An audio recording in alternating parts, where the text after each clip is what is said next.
Hi everyone, I'm Isabella Kang, and today I'll be speaking to you about my art, my story.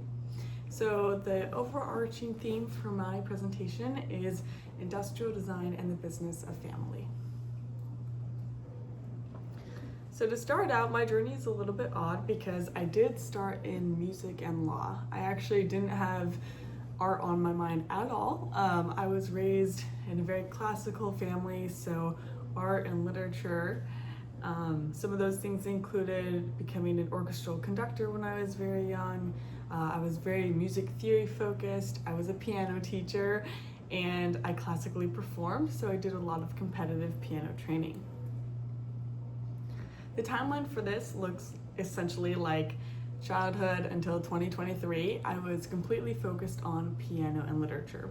So I did a lot of spoken poetry. I would travel around the States and deliver my poems verbally. And then in 2023, kind of towards the end of COVID lockdown, I started painting a little bit. And I was originally going to go to either a music college or a college for law. And then my parents looked at me one day and they said, I think that you need to go to school to paint. And it was kind of random, but I was on board somehow.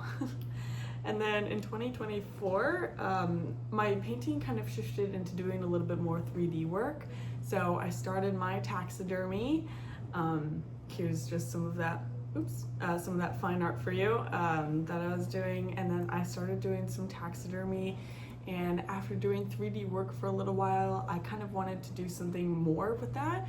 And that's what led me into doing product design. So here are a few of my product design examples.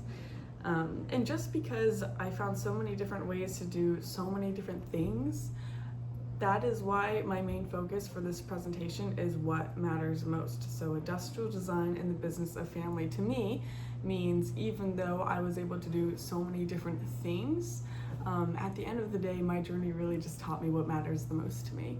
And that is honestly learning about myself and how I can apply these skills to the people around me.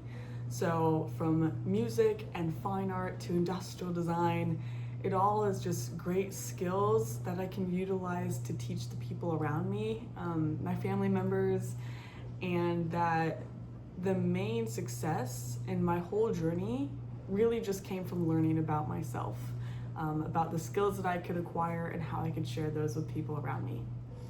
And that is all for today. So thank you for listening to Industrial Design and the Business of Family.